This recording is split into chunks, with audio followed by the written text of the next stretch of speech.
Picture this: a dusty New Mexico road in 1945, under the brightest stars you can imagine. In the distance, behind high fences and armed guards, the most secret scientific project in history is reaching its climax. Inside a cluster of wooden buildings on a mesa, some of the smartest physicists on Earth are calculating the power of the sun, trying to squeeze it into a steel shell the size of a car. They are Americans, Britons, European refugees. They work under the leadership of J. Robert Oppenheimer. They have code names for everything. They call the place Los Alamos. They call their goal the gadget. Among them is a quiet, bespectacled German-born physicist with a shy manner and a heavy accent. He works hard, says little, and impresses his colleagues with sharp theoretical insights. Many of them consider him a friend. His name is Klaus Fuchs. He is exactly who he says he is. And also, he is not. Because at night, when the calculations are done and the desert goes black, Klaus Fuchs walks out under the stars with a different set of thoughts. In his head, he carries more than equations. He carries questions. What happens if only one side has this weapon? What happens if the world's first nuclear monopoly belongs to the United States and Britain, and not to the Soviet Union, the country he believes is the strongest enemy of fascism? What happens to the balance of power? On those walks, he makes a decision that will redraw the map of the Cold War. He will help build the bomb in Los Alamos, and he will help build it in Moscow at the same time. To understand how a man like that ends up in a place like this, we have to go back to Germany in the 1930s. Klaus Emil Julius Fuchs is born in Rüsselsheim, Germany in 1911. His father is a Lutheran pastor and Christian socialist, fiercely anti-militarist. The Fuchs household is not a place where Kaiser-era patriotism is celebrated. It is a place where you are taught to question authority when it becomes unjust. As a young man, Klaus studies mathematics and physics. He is studious, serious, not particularly flashy. Politically, he gravitates toward the left, first the Social Democrats, then the Communists. He watches the fragile Weimar Republic wobble under pressure from extremists on both sides. Then, in 1933, Hitler comes to power. The brown shirts march, political opponents are beaten in the streets, parliament burns, people disappear. Klaus Fuchs does not stand on the sidelines. He becomes politically active, speaking and organizing against Nazism at his university. For that, he is beaten badly by Nazi thugs and expelled from the University of Kiel. His family's home was vandalized. The message is clear: stay, and you will be crushed. He leaves. First Paris, then Britain. He arrives in the United Kingdom in 1933 as a refugee, one of many German intellectuals fleeing Hitler. He is taken in by a country that, only 20 years before, was Germany's enemy in the First World War. British universities, sensing an opportunity to gain talent and make a moral statement, open their doors. Klaus resumes his studies at the University of Bristol, then at Edinburgh. He works under Neville Mott and Max Born, both towering figures in physics. In lecture halls and labs, he proves himself quickly. He switches from solid-state physics to nuclear physics as the field explodes with new discoveries. Politically, his sympathies remain with the left. He sees Nazi Germany and Fascist Italy on one side, and on the other side, a struggling Soviet Union that, for all its flaws, claims to fight fascism. In his mind, at this stage, Western democracies are wavering. The USSR is decisive. When the Second World War begins in 1939, Britain once again finds itself at war with Germany. Fuchs, as a German national, becomes suspect by default. The country that gave him refuge now classifies him as an enemy alien. He is interned briefly and even shipped to Canada for a time, with other refugees and some actual Nazis all thrown together because the system doesn't yet distinguish well between them. Finally, British authorities realize that lumping anti-Nazi refugees in with Nazis is both unjust and strategically stupid. They begin to release those whose political records show they fled the Reich for good reason. Fuchs, with his clear anti-Hitler history and the backing of respected British physicists, is one of them. By 1941, Britain has another problem. It suspects Hitler is pursuing nuclear research. It knows that uranium fission can in principle release enormous energy. It has launched its own secret program, codenamed Tube Alloys, to explore whether a bomb is possible. It needs talent. So the same state that recently locked Klaus Fuchs up in an internment camp now runs a background check, then grants him security clearance to work on its most sensitive scientific project. He becomes a British citizen in all but passport. He is grateful. He is also, in his own mind, still a committed communist and still sees the Soviet Union as a crucial ally against Nazi Germany. In 1942, while working on tube alloys, he is approached by a different employer, an officer of Soviet military intelligence, the GRU. They know who he is. They know his politics. They know where he works. They see an opportunity. The pitch is simple. The Soviet Union, they tell him, is bearing the main weight of the war against Hitler. It is losing millions. Britain and America are fighting, yes, but their lands are not occupied, their cities not surrounded, their casualties not on the same scale. And yet, these two powers are building a weapon that could change everything. What happens if they keep it to themselves? What happens if after the war, they decide to use it to threaten the USSR? Do you want that? Or do you want to help level the playing field? For a man whose father preached conscience and has seen fascism firsthand, the argument is powerful. Fuchs convinces himself that what he is about to do is not treason, but a higher loyalty, a loyalty to a vision of justice and balance. He agrees. He is given a code name, Rest.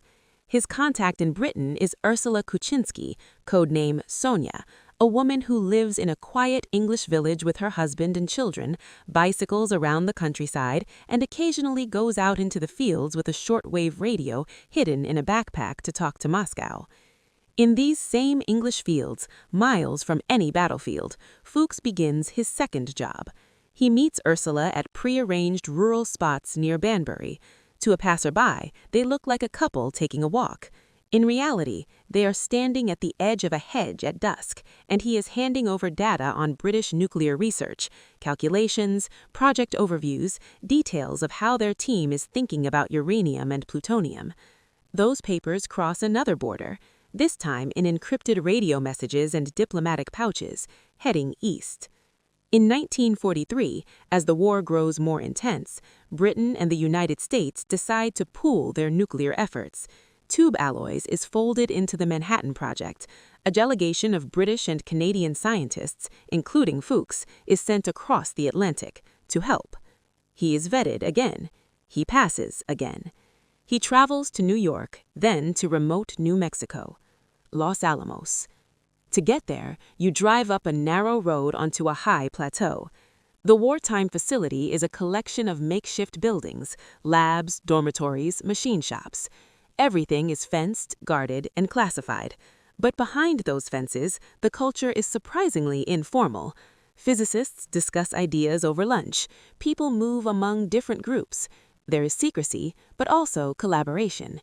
Klaus Fuchs is assigned to the theoretical division under Hans Bethe. He works with future Nobel laureates. He calculates critical masses, neutron trumps, implosion dynamics. He sits in meetings where the biggest questions in bomb design are asked, argued, and answered. He now has access to the crown jewels. The design of the plutonium implosion bomb, the one they'll test at Trinity and drop on Nagasaki. The design of the uranium gun-type bomb, the one destined for Hiroshima. The methods for producing plutonium in reactors. The methods for enriching uranium-235 from natural uranium using gaseous diffusion and electromagnetic separation. The tricky details of how to compress a subcritical plutonium core with explosive lenses so that it goes supercritical at just the right instant. He does not just see these details. He understands them. And as he understands them, he is mentally translating them for another audience. His Soviet handlers switch him to a U.S. courier, a chemist named Harry Gold who lives in Philadelphia. Gold is already part of other Soviet networks, carrying stolen industrial information. Now he becomes the link between Los Alamos and Moscow via New York. The meetings are mundane in setting, extraordinary in content. In hotel rooms, city streets, parks, Fuchs passes Gold summaries, sketches, and verbal explanations of the design of the world's first nuclear weapons. Sometimes the material is written down, sometimes it is memorized and recited. Gold, in turn, passes it to Soviet handlers, who encode and send it on. Fuchs later estimates that the information he sent saved the Soviets at least a year of research. Others will argue about the exact number, but what's clear is this. When the Soviets test their first bomb in 1949, its design, the RDS-1, looks remarkably similar to the Fat Man implosion device the U.S. used in 1945. That is not a coincidence. Back in Los Alamos, the war in Europe ends. Then the war in the Pacific ends after Hiroshima and Nagasaki. The Manhattan Project wraps up. The gadget has become a weapon. The world has changed. For some scientists, this is the moment to step back and reconsider. Oppenheimer will famously quote the Bhagavad Gita, "Now I am become death, the destroyer of worlds." Many will leave weapons work altogether. Fuchs returns to Britain in 1946 and takes a senior position at the new atomic energy research establishment at Harwell, outside Oxford. Britain wants its own bomb now and will build it using know-how imported from America and talent like his. He keeps that job, and he keeps his second one. In Harwell, he continues to share information with Soviet intelligence, this time specifically about British attempts to build nuclear weapons and about early ideas in thermonuclear design. He is not a flamboyant double agent. He does not drive fancy cars or hang out in smoky bars. He works. He goes home. He lives like a typical British civil servant. But far above his quiet daily routine, something else is happening that he cannot see. American codebreakers in a unit called Venona have begun decrypting intercepted Soviet communications. These messages, sent years earlier, are in old code systems that Soviet intelligence assumes are unbreakable. They aren't. Slowly, painfully, American cryptanalysts crack parts of the cipher, revealing fragments of reports sent from Soviet agents from inside the Manhattan Project and elsewhere. They see code names, they see details, they begin to match those code names to real people. By 1948, British and American analysts are sure there is a high-level physicist spy, nicknamed Rest or Charles, connected to the atomic program. The profile points strongly at Klaus Fuchs. There is a problem. They cannot take Venona into a public courtroom without tipping off the Soviets that their communications are being read. That would shut down the flow. So they cannot simply wave decoded messages in front of Fuchs and say, "Got you." They need another way. MI5, the British Security Service, begins a quiet, methodical investigation. They interview his colleagues, they check his movements, they reread his file. They find nothing that would hold up in court, yet. In 1949, Fuchs's security clearance is reviewed automatically. The officer assigned to interview him is William Skardon of MI5, a former police inspector with a calm manner and a reputation for patiently wearing people down. At first, the interviews are framed as routine. They talk about Fuchs's past, his politics in Germany, his views on the Soviet Union. Skardon slowly introduces information that shows he knows more than he should.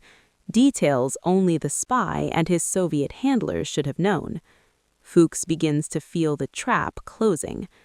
By January 1950, the weight of what he has done, the fear of being found out, and Skardon's relentless, almost gentle pressure combine. In their fourth interview on January 24, 1950, Klaus Fuchs does something no one expected a Soviet spy to do. He confesses. He tells Skardon that he has been passing atomic secrets to the Soviets since 1942. He describes meeting Ursula, Sonia, in English fields. He describes meeting Harry Gold in the United States. He outlines what kind of information he gave: implosion design, plutonium production, early H-bomb ideas. 3 days later, he gives a more formal, technical statement to Michael Perrin, a senior official in Britain's Atomic Energy Ministry. He sketches diagrams. He answers questions. He confirms, in his own words, that the Manhattan Project was compromised and that Harwell was too. In a world where spy stories usually end with denial, dramatic arrests, or suicide capsules, this quiet, voluntary confession is a plot twist. Why does he do it? He later says he cannot bear the strain of living 2 lives anymore. He feels isolated. He believes he has already given away everything of real value. He suspects, correctly, that the authorities know enough that denying everything will only prolong the inevitable. Once he confesses, the consequences ripple far beyond Britain. British authorities arrest him and charge him under the Official Secrets Act. At the same time, they share key parts of his confession with the Americans. Among the names he mentions is that of his courier in the U.S., Harry Gold. The FBI tracks down Gold, arrests him in May 1950, and confronts him with details only Fuchs could have provided. Gold, in turn, confesses and gives up another name: David Greenglass, an army machinist who had worked at Los Alamos. Greenglass points toward Julius and Ethel Rosenberg. In a few months, a chain of espionage that began with a quiet theoretical physicist in Britain leads to one of the most famous spy trials in American history. Back in London, Fuchs is brought to the Old Bailey. The trial is swift. He pleads guilty. His lawyer argues that he was motivated by anti-Nazi conviction and a desire to prevent any one country from dominating the world with nuclear weapons. The prosecution insists that whatever his motives, he gravely endangered Western security. On March 1, 1950, the judge sentences him to 14 years in prison, the maximum allowed by the law. He is also stripped of his British citizenship. For the British government, it is a moment of deep embarrassment. They had vetted him, cleared him, entrusted him with their top secrets.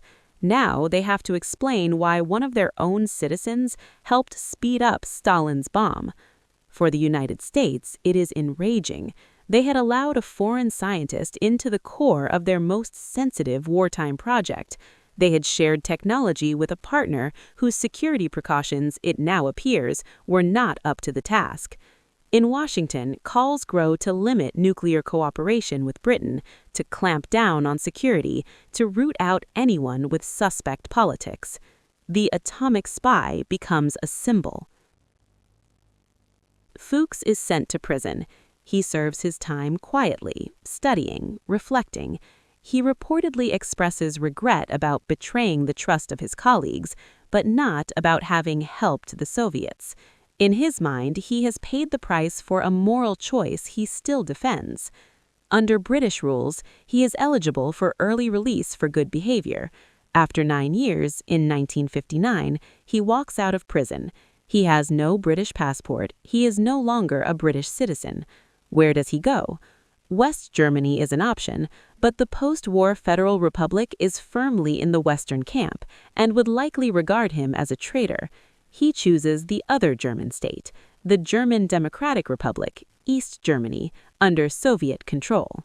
When he arrives in East Germany, the welcome is warm. Here, he is not a villain. He is a gifted scientist who helped break the Western nuclear monopoly. He is given a position at the Central Institute for Nuclear Research in Rossendorf, near Dresden. He works on reactor physics and other nuclear problems. Over time, he rises to deputy director. He becomes a member of the East German Academy of Sciences. He joins the Socialist Unity Party's Central Committee. In other words, the man Britain imprisoned as a traitor becomes part of the scientific and political elite of another system. From his office in Rossendorf, he looks out on a different kind of state, a state where the Soviet Union is not the adversary, but the patron, a state where technology is subordinate to a single party's control, a state where the press is censored, the borders are guarded, and secret police listen behind walls. He works there until 1979, retires, and dies in 1988, 3 years before the state he served falls apart and Germany reunifies again. So, what did he actually change? Technically, his contributions to Soviet atomic development were enormous. Soviet physicists were not incompetent. Led by Igor Kurchatov, they were already working on fission. They had raw data from open publications. They had their own talented theorists like Yakov Zeldowich.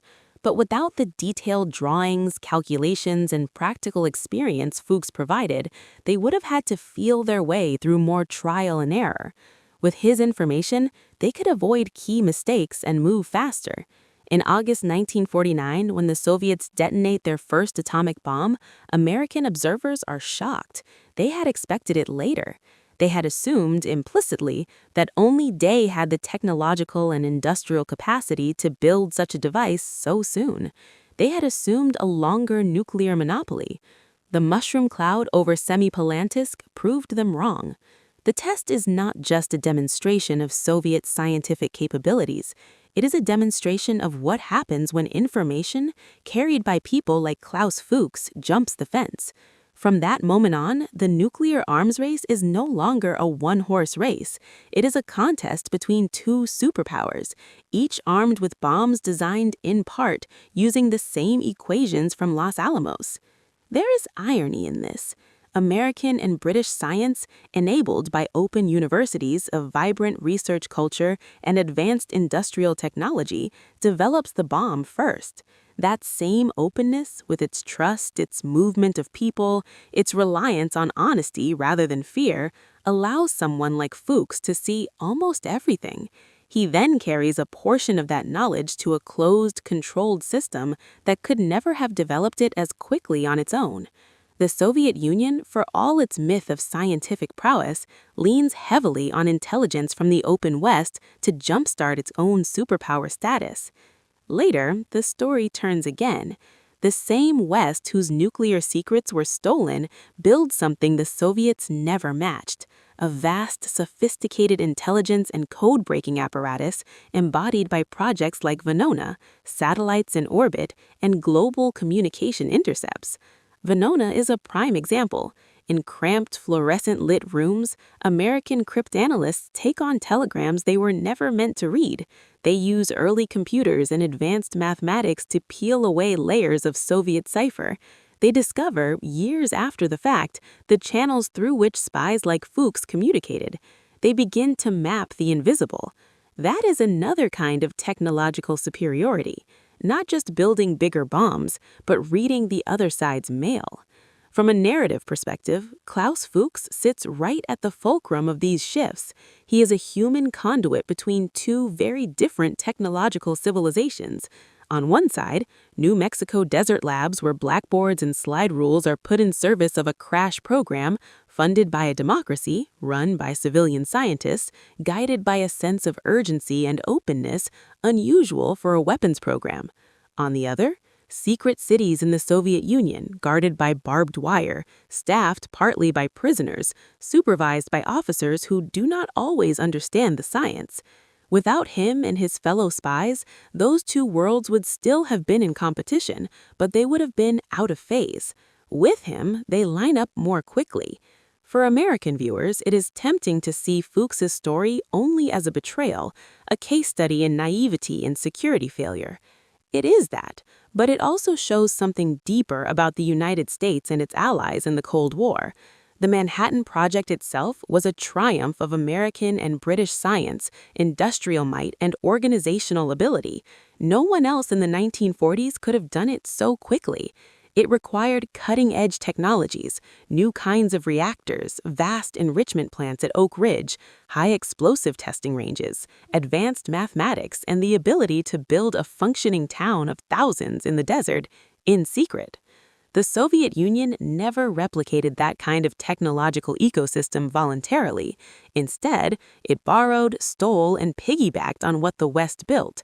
Its scientists were capable, but its system made them work in shadow. Later, when the Soviets wanted to know what their own allies were thinking, they couldn't rely on reading Western press releases. They had to tap undersea cables. They had to bug hotel rooms. They had to recruit insiders. The West, by contrast, had a different leverage. It used its technological edge, cryptanalysis, surveillance satellites, early warning radar networks, global communication systems, listening posts.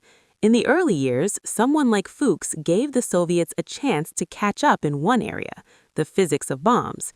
In the longer run, what allowed the West to stay ahead was not just better weapons, but better information, the ability to understand an adversary's capabilities and intentions. In that sense, even the story of an atomic spy who hurt Western security ends up highlighting a point of pride. The side that built the bomb first did it by marshaling open science and free minds, not by threatening them. The side that had to steal to remain competitive reveals its weakness in the very act of espionage. Klaus Fuchs's life is not a morality play with easy heroes and villains. It's more complicated than that. He was a young man who hated Nazism, fled to a democracy, and then convinced himself that helping a totalitarian state get the bomb was a moral act. He was a brilliant physicist who worked shoulder to shoulder with Americans and Britons, then sat in secret meetings passing their work to their geopolitical rival. He was a refugee who was given a second life in the West, then gave a second life to the Soviet nuclear program. In the end, his story shows both the vulnerability and the strength of freeness. Openness can be exploited, but over time, openness also builds capacities that closed systems can't match. Faster innovation, better intelligence, more flexible responses, and, crucially, the ability to look back at mistakes like Fuchs, study them, talk about them, and learn. It is no accident that you are watching this on a platform built on layers of Western technology and free exchange, learning about a man who helped arm the Soviet Union. The country he betrayed still exists. The country he served no longer does. And somewhere in that asymmetry lies the deeper story of the Cold War.